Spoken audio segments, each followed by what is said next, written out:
She inspires. Women are always a source of inspiration for family and society. Every woman in our society is unique and beautiful.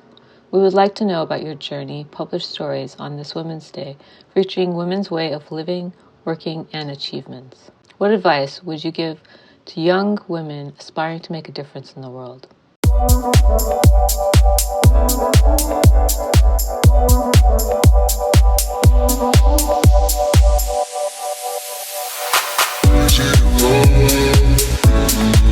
What I actually wrote, the advice I would give to young women aspiring to make a difference in the world. I used to say you can do it all and be all.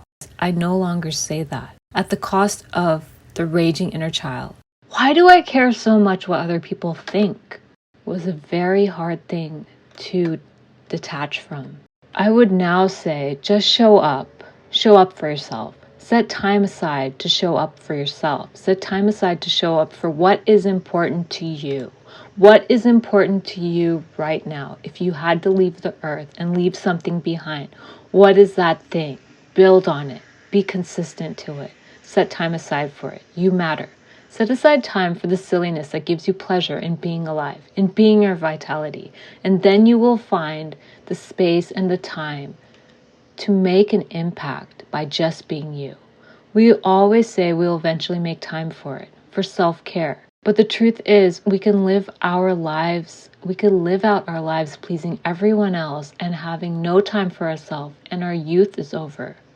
Do you really want to wait till menopause to put time in for self-care and improve your health? Showing up, keeping up appearances, showing up as people-pleasing. It is in our culture, it is in being a woman, to sacrifice for others and putting our health, which is our wealth, aside. What is the cost? It's horrifying to see the consequences of people-pleasing in young women and elder women and women in general. Self-sacrificing role women play in their lives as sisters, as daughters, as mothers. What we are conditioned by society to play. How long are we going to play out this drama? The cost of chronic inflammation, the cost and loss of life, the cost of autoimmunity, our body attacking us to finally put us in a position to pay attention to the remaining life we have. Why is your body killing yourself? And the time for ourselves called self-care. There's this famous physician called Dr. Herbert Benson, the pioneer of mind-body medicine from Harvard, who says, where is our health if our women don't spend time caring for themselves? Where is our health if the mother or the sister or the daughter, and I'm paraphrasing here, the exact quote is in his books, and it has to do with menopause in women, that in menopause, women finally take time out to self-care and heal. I do ask, do you really have to wait until menopause to put some time into self-care and heal? Show up for others. What will others think? What will make others happy? But guess what? They're not living your life. They can't do what you do. Eventually, all you have is you and this body. And we don't live for ourselves, then our youth is over. Chronic inflammation comes in like a fire.